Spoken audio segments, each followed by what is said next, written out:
Hello बच्चों, कैसे हैं आप सभी। मैं विपुल आप सभी का स्वागत करता हूं आज के इस सेशन के अंदर। और आज मैथ का वीडियो है और बहुत ही जीरो से हम स्टार्ट करेंगे पूरा का पूरा मैथ का वीडियो। ठीक है बच्चों, तो आप कमेंट करके जरूर बताइएगा कि मैथ का ये वीडियो आपको कैसा लगा है। ठीक है, तो देखिए यहाँ पे आज का जो टॉपिक है वो है संख्या पद्धति के ऊपर, नंबर सिस्टम के ऊपर बच्चों। ठीक है, बहुत सारे बच्चे जो है ना कहते हैं कि आसान तो है लेकिन कभी कभी यही क्वेश्चन फंसा दिया करते हैं बच्चों। तो पहले आज हम बेसिक के बारे में पढ़ेंगे, बेसिक से जो है धीरे धीरे एडवांस तक हम चलते चलेंगे। आप कोई भी एग्जाम दे रहे होंगे, वनडे एग्जाम, एसएससी से लेकर के कोई भी एग्जाम, आपके लिए ये बहुत ही अच्छा होने वाला है। ठीक है बच्चों, तो ज़रा ध्यान दीजिएगा। संख्या कहने का मतलब है बच्चों, सबसे पहले अंक को देखेंगे और संख्या को समझेंगे। अंक क्या है, संख्या क्या है। तो बेटा आपको पता है यहाँ पे 1 2 3 4 करते करते 9 तक बेटा। ठीक है ना, ये सारी क्या कहलाती हैं, संख्याएं कहलाती हैं। और इन्हीं संख्याओं के मिलने से जो क्या होता है, सॉरी, इन्हीं अंकों के मिलने से जो क्या बनती है, संख्या बनती है। ध्यान देखिएगा, जो अंक है 1 0 1 2 3 4 ये सब करके क्या है बेटा, अंक है। अगर यही एक अगर 2 बार यहाँ पे आ गया तो क्या बन गया, 11 आ गया। तो ये क्या कहलाएगी, ये संख्या कहलाएगी बेटा। ठीक है, अब यहाँ पे 2 है आपका, अगर ये 2 बार आ गया तो क्या होगा, ये भी यहाँ पे संख्या कहलाएगी। अगर ये 3 यहाँ पे आ गया तो संख्या कहलाएगी। लेकिन आप ये भी कह सकते हैं कि अलग अलग भी आ सकते हैं, जैसे कि 1 2 आ गया तो भी, यहाँ पे 3 6 आ गया तो भी, यानी कह सकते हैं अंकों से मिलकर के क्या होती है, संख्या का निर्माण होता है। तो ये सभी लोग जानते हैं, मुझे इसे बताने की जरूरत नहीं थी, फिर भी मैंने बता दिया कि अगर बच्चे जीरो से भी पढ़ना चाहते हैं तो इसकी स्टार्टिंग जो है हम लोग जीरो से ही करेंगे। ठीक है बच्चों, अब देखिए संख्याओं के कुछ प्रकार होते हैं जिनको जानना बहुत ही आवश्यक होता है, और एग्जाम में कभी क्वेश्चन पूछता है ना, बच्चे फंस जाते हैं। तो सबसे पहले याद रखिएगा कि यहाँ पे प्राकृतिक संख्या। ठीक है बच्चों, यहाँ देखिएगा प्राकृतिक प्राकृतिक संख्या। ठीक है, प्राकृतिक संख्या बेटा क्या होता है, सबसे पहले आप याद रखना है, प्राकृतिक संख्या 1 2 3 ऐसे करते करते अनंत तक जाती है बच्चों। ठीक है ना, एक से स्टार्ट होकर के अनंत तक जाने वाली जो संख्या है बेटा, उसको क्या कहते हैं, प्राकृतिक संख्या कहते हैं। याद रखिएगा। अब बात करेंगे पूर्ण संख्या की। ठीक है ना, पूर्ण संख्या की बच्चों अगर हम बात करें, कक्षा 8वीं 9वीं में पढ़ाया जाता है ये चीजें, तो आप देख सकते हैं कि यहाँ पे पूर्ण संख्या 0 1 2 3 ऐसे करके जो है अनंत तक जाती है। दोनों में डिफरेंस क्या है, ये 0 से स्टार्ट होती है लेकिन प्राकृतिक संख्या 1 से स्टार्ट होती है, यही अंतर इन दोनों के अंदर। ठीक है ना, अगर हम बात करें आगे पूर्णांक की, ठीक है बच्चों, आगे देखेंगे अगर हम लोग पूर्णांक। ठीक है, जरा ध्यान दीजिएगा ये पूर्णांक है क्या। तो पूर्णांकों को बच्चों हम लोग जो है ना थोड़ा सा 3 पार्ट में डिवाइड करते हैं। जरा ध्यान दीजिएगा, अगर ये मान लीजिए कि संख्या रेखा है और यहाँ पे क्या है, ये 0 है, 0 से आगे जाएंगे तो 1 2 3 4 ऐसे करते करते कहाँ तक बच्चों, अनंत तक। इधर की तरफ जाएंगे तो -1 -2 -3 -4 करते करते कहाँ तक, अनंत तक बच्चों। बात समझ में आई। यहाँ पे ये पूर्णांक देखिए, ये सारे पूर्णांक है, लेकिन इनको जो है ना हम 3 पार्ट में डिवाइड करेंगे। जरा ध्यान से समझिएगा, 3 पार्ट में डिवाइड करना है बच्चों। तो हम करेंगे क्या कि यहाँ से माइनस से लेकर के ये अनंत तक पूरा का पूरा माइनस चलता जाएगा, तो इसको कहेंगे ऋणात्मक पूर्णांक। क्या कहेंगे बच्चों, ऋणात्मक पूर्णांक कहेंगे। ठीक है ना, पूर्णांक ये है ऋणात्मक पूर्णांक। बात समझ में आई बच्चों। अगर हम इसकी बात करें, शून्य की बात करेंगे, तो ये क्या है, शून्य पूर्णांक है बच्चों। ठीक है ना, शून्य पूर्णांक, याद रखिएगा शून्य पूर्णांक हो जाएगा। और 1 से लेकर के ये अनंत तक जो है बच्चों, इसे कहते हैं धनात्मक पूर्णांक। ठीक है ना, धनात्मक पूर्णांक, याद रखिएगा धनात्मक पूर्णांक। यही से एक क्वेश्चन आपको पुटअप कर देगा कि क्या धनात्मक पूर्णांक प्राकृतिक संख्या होती है, तो आप कहेंगे यस। ठीक है ना, या फिर उसमें जो है 4 नंबर दे देगा, 4 ऑप्शन दे देगा, उसमें एक 0 दे देगा, -1 दे देगा, उसमें फिर 2 दे देगा। ठीक है ना, और ऐसे करके वो पूछ लेगा कौन सी प्राकृतिक संख्या है, तो आपको बताना पड़ता है। ठीक है बच्चों, तो यहाँ पे आप देख सकते हैं कि पूर्णांक ये सारे के सारे पूर्णांक हैं, ये सारे पूर्णांक है बच्चों। ठीक है ना, लेकिन इन पूर्णांकों को भी हमने क्या किया, 3 पार्ट में डिवाइड किया, और हमने देखा कि यहाँ पे कौन सा पूर्णांक हो गया, ये ऋणात्मक पूर्णांक हो गया, शून्य पूर्णांक हो गया, और यहाँ पे धनात्मक पूर्णांक हो गया। तो ये सारी चीजें आपको समझ में आ चुकी होंगी। ठीक है ना, चलिए हम आगे की कहानी देखते हैं बच्चों इसमें। ठीक है ना, सारी चीजें देखेंगे बेटा यहाँ पे बेसिक से। पहले आज जो है वीडियो थोड़ा सा बेसिक पे रहने वाला है, जो कि एक कमज़ोर छात्र भी हो तो उनके लिए भी क्या है, ये वीडियो सफिशिएंट हो बच्चों, ठीक है ना। उनको भी समझ में आया मैथ और उनको भी सीखने का पूरी तरह से हक है बच्चों, ठीक है ना। अब देखिएगा यहाँ पे हम बात करेंगे सम संख्या के ऊपर, ठीक है ना। आखिर सम संख्या क्या होती है और विषम संख्या क्या होती है, ठीक है ना। विषम संख्या क्या होती है, देखिए यहाँ पे तो बात करें बेटा सम संख्या की, तो ऐसी संख्या जो 2 से कट जाए, ठीक है ना। ऐसी संख्या जो 2 से पूरी तरह कट जाए, ठीक है, उसे क्या कहते हैं, सम संख्या कहते हैं। यहाँ लिखिएगा ऐसी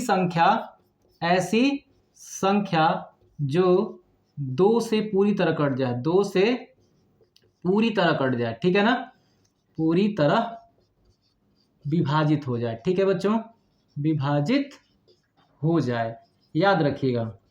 अब बात करेंगे आगे, यहाँ पे अगर विषम संख्या के बारे में पूछेगा तो ऐसी संख्या जो 2 से विभाजित ना हो, तो 2 से विभाजित ना हो, बस याद रखिएगा यहाँ से 2 से विभाजित ना हो, ठीक है बच्चों, विभाजित ना हो, इसको आप ज्ञात करिएगा। अब एक बात बताइए, तो यहाँ पे सम संख्या और विषम संख्या प्राप्त हो गई और इसी से अकॉर्डिंग हम क्या देख लेंगे यहाँ पे, भाज्य और अभाज्य बच्चों, ठीक है ना। भाज्य संख्याएं, ठीक है बच्चों, और अभाज्य संख्या जरा ध्यान से देखिएगा, बहुत ही इंपॉर्टेंट तथ्य होने वाले हैं सारे। तो भाज्य संख्या बेटा क्या है, भाज्य संख्या जो है एक ऐसी संख्या होती है जो 1 से भी कटती है, अपनी संख्या से भी कटती है और उसके अलावा किसी अन्य संख्या से भी कट सकती है। जरा ध्यान दीजिएगा, जब तक डिफरेंस यहाँ पे समझ में नहीं आएगा ना तब तक दिक्कत है यहाँ पे। जैसे कि बच्चों मैंने लिया 16, तो 16 बेटा क्या होगा, 1 से भी कटेगा, 2 से भी कटेगा, यहाँ पे 4 से भी कटेगा, 8 से भी कटेगा और यहाँ पे 16 से भी कटेगा, याद रहेगा। मतलब एक और अपनी संख्या के अलावा ये और भी संख्याओं से क्या हो रही है, कट जा रही है, इसलिए ये संख्या 16 क्या है, भाज्य संख्या है, याद रहेगा बच्चों। लेकिन वहीं अभाज्य की बात करें तो अभाज्य संख्या में बच्चों ये जरूरी है कि कोई संख्या केवल और केवल 2 अंकों से ही कटनी चाहिए और पहला अंक होता है 1 और दूसरा अंक होता है बेटा वो खुद की संख्या, ठीक है ना। अब यहाँ पे देखिएगा, जैसे कि मैं यहाँ पे 5 को ले लूँ तो 5 बेटा क्या है, या तो 1 से कट सकता है या तो 5 से कट सकता है, किसी और भी संख्या से कट सकता है क्या, बिल्कुल नहीं कटेगा, इसलिए ये क्या है, अभाज्य संख्या है, ठीक है बच्चों। दूसरी चीज़ अगर हम यहाँ पे 17 के बारे में बात करें तो 17 में देखेंगे आप तो 17 केवल 17 से कट सकता है और यहाँ पे 1 से कट सकता है, अन्य किसी और संख्याओं से ये नहीं कटेगा बच्चों, ठीक है ना। लेकिन आप जो है कहेंगे कि सबसे छोटी अभाज्य संख्या कौन सी है, सबसे छोटी अभाज्य संख्या, बहुत सारे लोग एक को वहाँ पे आंसर लगा के चले आते हैं, लेकिन एक आंसर नहीं होगा बच्चों इसका, ठीक है ना। सबसे छोटी याद रखिएगा, यहाँ पे सबसे छोटी अभाज्य संख्या जो है वो 2 होती है, क्योंकि ये 1 से कटेगी और यहाँ पे 2 से कटेगी, ठीक है ना। सबसे छोटी अभाज्य संख्या है। अब आपके दिमाग में चल रहा होगा कि एक जो है वो क्यों अभाज्य संख्या नहीं है। एक अभाज्य न होने के कारण केवल ये है बच्चों कि एक जो है केवल 1 से ही कटेगा, यानी कि यहाँ पे अभाज्य होने का एक कंडीशन और याद रखिएगा कि अभाज्य होने के लिए केवल 2 संख्याओं से कटनी चाहिए, एक और एक खुद अपनी संख्या से, न 2 संख्या से कम से कटनी चाहिए न 2 संख्या से अधिक कटनी चाहिए बच्चों, ठीक है ना। तो यहाँ पे इन चीज़ों को आपको याद रखना है। तो यहाँ पे एक केवल एक ही संख्या से कट रहा है, इसलिए एक जो होगा यहाँ पे अभाज्य संख्या नहीं होगा बच्चों, ठीक है ना। इन चीज़ों को आप याद रखिएगा। तो यहाँ तक कोई दिक्कत नहीं होने वाला है। आगे देखते हैं बच्चों, ठीक है ना। सहअभाज्य अगला टॉपिक है हमारा, सहअभाज्य, जरा ध्यान दीजिएगा। आखिर ये सहअभाज्य क्या है, तो यहाँ पे जो भी चीज़ें मैं बता रहा हूँ बच्चों, इन सारी चीज़ों को आप नोट करते चलिएगा, देखते चलिएगा और सारा का सारा हम यहाँ पे बहुत अच्छे से क्वेश्चन भी लगाएंगे बच्चों, ठीक है ना। संख्या पद्धति के अच्छे क्वेश्चन भी हम यहाँ पे देखेंगे जो कि बार बार एग्जाम में पूछे जाते हैं, ठीक है बच्चों। तो चलिए यहाँ पे अब हम यहाँ पे देख लेते हैं सहअभाज्य, ठीक है, सहअभाज्य संख्याएं, ठीक है बच्चों। संख्या, आखिर ये सहअभाज्य संख्या क्या है, जरा ध्यान दीजिएगा। जैसे कि मान लीजिए मैंने यहाँ पे 5 और 8 लिया, तो हमें पता है कि बच्चों ये क्या है, सहअभाज्य है, लेकिन किस आधार पे बताया। तो यहाँ पे देखिएगा, अगर इन दोनों संख्याओं के बीच कॉमन केवल एक हो, क्या हो, केवल एक हो, तो ये संख्या क्या कहलाएगी, सहअभाज्य कहलाएगी। ठीक है बच्चों, तो यहाँ पे ये चीज आपको याद रखना है कि अगर यहाँ देखिए, अगर पाँच में क्या है और ये 8 में, दोनों में उभयनिष्ठ केवल क्या है बेटा, एक है। उभयनिष्ठ का मतलब कुछ और कॉमन है क्या, नहीं कॉमन है। जैसे कि मान लीजिए यहाँ पे मैं 4 और 8 लिखता तो क्या कॉमन है, यहाँ पे 4 दोनों में से कॉमन हो जाता, दोनों में से 4 कॉमन होता ना। कैसे पता करते दोनों में से 4 कॉमन है, यहाँ पे करते क्या, ये 2 बार में ले जाते बच्चों, 2 बार में कटता, 2 बार में 1, 8 बार में ले जाते, यहाँ पे 2, यहाँ पे 4 बार में कटता, 2, 2 बार में, और यहाँ पे 2। यहाँ देखिए, यहाँ पे क्या है, 4 दोनों में कॉमन है कि नहीं है बच्चों, बस बात समझ में आई। तो यहाँ पे देखिए, ऐसी दो संख्याएं जिनके मध्य उभयनिष्ठ केवल एक हो, उसे हम क्या कहते हैं, उसे हम सहअभाज्य संख्या कहते हैं। जैसे कि मान लीजिए 16 और 17, 16 17 में कुछ कॉमन है क्या, कुछ कॉमन नहीं है, लेकिन एक तो हर जगह कॉमन होता है बच्चों, ठीक है ना। क्योंकि अगर आप 1 से गुणा कर देंगे इसमें तो भी क्या हो, 17 एकम 17 हो जाएगा, और इसमें भी अगर 1 से गुणा करेंगे तो 16 एकम 16 होगा। मतलब कह सकते हैं कि दोनों में क्या कॉमन हो सकता है, एक कॉमन होगा। अतः ये क्या है, सहअभाज्य संख्या है बच्चों, ठीक है ना, सहअभाज्य संख्या है। तो आगे चलते हैं इसी क्रम में, ठीक है बच्चों। आगे देखते हैं कि परिमेय संख्या और अपरिमेय संख्या के बारे में, इनको भी चर्चा करते चलते हैं यहाँ पे, क्या कि परिमेय संख्या क्या है और अपरिमेय संख्या क्या होने वाली है बच्चों, ठीक है ना। चलिए, तो यहाँ देखिए, पहले देखेंगे हम लोग यहाँ पे परिमेय संख्या, ठीक है बच्चों, परिमेय संख्या हो गया। और यहाँ पे देखेंगे बेटा क्या,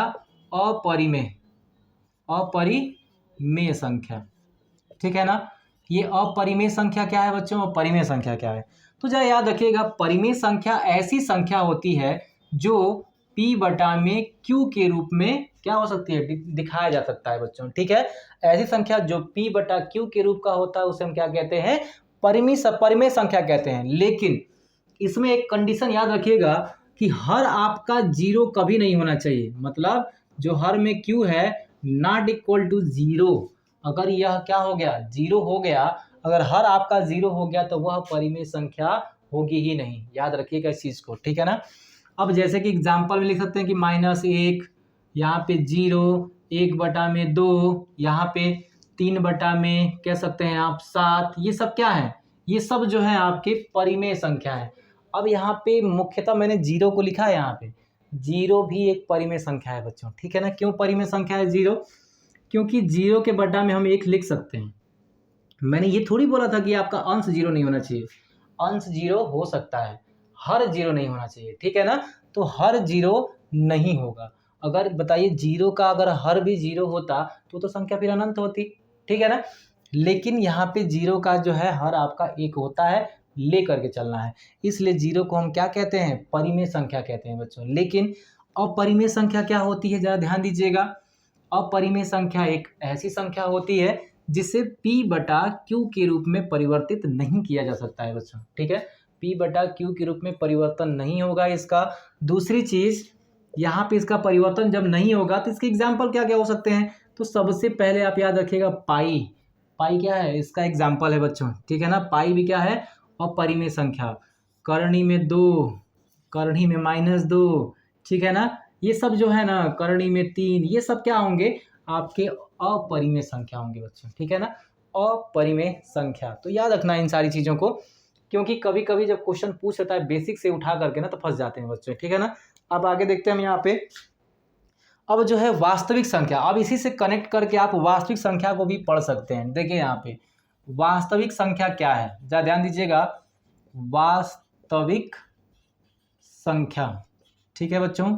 तो वास्तविक संख्या क्या है बच्चों, तो परिमेय तथा अपरिमेय संख्याओं का जो मेल होता है वही को क्या कहते हैं बच्चों, वास्तविक संख्या कहते हैं। मतलब वास्तविक संख्या के अंदर परिमेय और अपरिमेय दोनों ही आ जाएंगे, इसलिए आपको पता चल गया होगा कि वास्तविक संख्या क्या है बच्चों, ठीक है।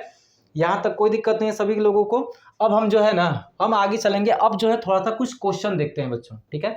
कुछ क्वेश्चन देखेंगे, जैसे कि कुछ संख्याएं दे दी जाती हैं और उन संख्याओं का योग पूछ लिया जाता है बच्चों, ठीक है। पूरा बेसिक से स्टार्ट कर रहे हैं, देखते जाइएगा, मजा आने वाला है बच्चों, कोई दिक्कत नहीं होगी।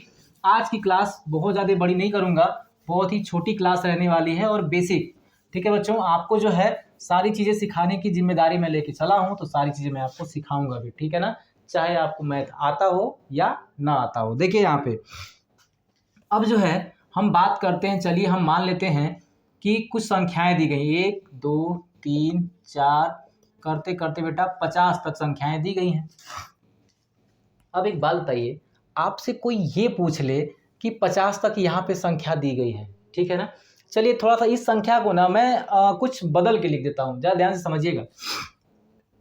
अगर मैंने इस संख्या को बेटा ऐसे लिख दिया, देखिए ज़रा ध्यान दीजिएगा कि 1 3 5 7 ऐसे करके जो है मैं चला जाता हूँ कहाँ तक बेटा, यहाँ पे जो भी है 61 तक चला जाता हूँ, ठीक है ना, मैं 61 तक चला गया और मैंने आपसे पूछा बताइए ये कितनी संख्याएं हैं, ठीक है, कितनी संख्याएं बच्चों। तो बहुत सारे जो लोग हैं वो आराम से इसका आंसर दे देंगे, लेकिन अगर आपको ये पता करना हो कि आखिर ये कितनी संख्याएं हैं इसके बीच में, ठीक है ना, ये सारी संख्या 1 से लेकर के 61 तक कितनी संख्या है, तो संख्या प्राप्त करने के लिए आपको करना क्या होगा कि जो संख्या आपको प्राप्त करनी है ना, क्या है बच्चों, जो नंबर्स प्राप्त करने हैं इन संख्याओं के वो कितनी है, तो आप याद रखिएगा कि पहली संख्या और ये आखिरी संख्या और पहली संख्या का अंतर, ठीक है ना, मतलब जो आखिरी संख्या है उसमें से पहली संख्या घटाइएगा, फिर बटा में क्या कीजिएगा, संख्याओं के बीच बेटा अंतर देख लीजिएगा कितने का है, 2 का अंतर है, 1 जोड़ दीजिएगा, बाकी संख्याओं का क्या हो गया, ये पूरी संख्या निकल के आ गई कितनी संख्या है। अगर 61 में से 1 घटाएंगे तो बेटा क्या आएगा, 60 आएगा, नीचे 2 है प्लस 1 घटेगा 30 हो जाएगा, 30 1 31। बात समझ में? कितनी संख्याएं हैं, 31 संख्याएं जो बच्चों इनके मध्य में है, याद रहेगा ना। अब देखिए अगर आपसे पूछ लेगा कि बताओ कि इन संख्याओं का योग कितना है, इन संख्याओं का योग कितना है, मतलब इन सारी संख्याओं को अगर जोड़ा जाए तो कितना उसका रिजल्ट आएगा, तो एक एक संख्या को जोड़ने में क्या होगा, दिक्कत आ जाएगी, ठीक है ना, समस्या का सामना करना पड़ सकता है। इसलिए योग के लिए आप क्या निकालेंगे, उसका जो सम होगा टोटल संख्या बटा में 2 और क्या है आखिरी संख्या प्लस पहली संख्या बच्चों, ठीक है ना। अब देखिएगा यहाँ पे 31 बटे में 2 बेटा, यहाँ क्या पे है आखिरी संख्या 61, पहली संख्या 1 है, तो आप कह सकते हैं कि 31 याद रहेगा बटा में 2 61 और ये कितना हो जाएगा आपका 62। अगर यहाँ से कटाएंगे तो क्या होगा, वापस से 31 आ जाएगा और 31 और 31 का आप मल्टीप्लाई कर लीजिएगा बेटा, यहाँ पे 1 एकम 1 और ये हो जाएगा 3 3 6 और 3 3 लिख के 9, मतलब हो जाएगा 961, ठीक है बच्चों। यहाँ पे क्या हो गया, यहाँ पे इन पूरी संख्याओं का जो योग है ये निकल के आ चुका है, बात समझ में आई। उसी प्रकार से आप इनका भी योग निकाल लेंगे, क्योंकि हमें तो पता है ये संख्याएं कितनी है, 50 संख्याएं हैं, क्योंकि ये 1 2 3 4 करके हैं बेटा, इसलिए हम तो यहाँ पे देख ही सकते हैं कि ये 50 संख्याएं हैं, तो इनका योग निकालना बहुत ही आसान है।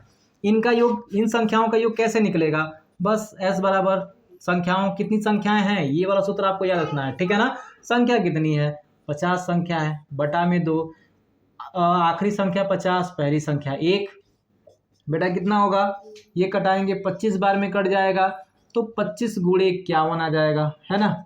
तो 25 से कम 25 के 5 हो गया, 25 पचे हो जाएगा 125, ठीक है ना। और 125 में अगर आप 2 जोड़ देंगे तो 127 हो जाएगा, ये हो जाएगा इसका आंसर, ठीक है बच्चों। तो मज़ा आने वाला है, पूरा बेसिक से हर क्वेश्चन को टच करते हुए चलेंगे बच्चों, ठीक है ना। भले ही संख्या पद्धति को ख़त्म करने में मुझे जो है कई सारी चीज़ें लग जाए, कई वीडियो लग जाए, 5-6 वीडियो लग जाए, कोई दिक्कत नहीं है, लेकिन एक एक क्वेश्चन देखिए क्या है कि जब कोई क्वेश्चन, हर तरह के क्वेश्चन जो भी जिस तरह से क्वेश्चन आपके बन सकते हैं, इसमें सारे तरह के क्वेश्चन हम लोग देखने का प्रयास करेंगे। तो ये केवल बेसिक वीडियो था, जिसको आप बताइएगा कि कैसा लगा है वीडियो, फिर हम लोग आगे कंटिन्यू करेंगे बच्चों, ठीक है। तो आज के लिए इतना ही, जय हिंद।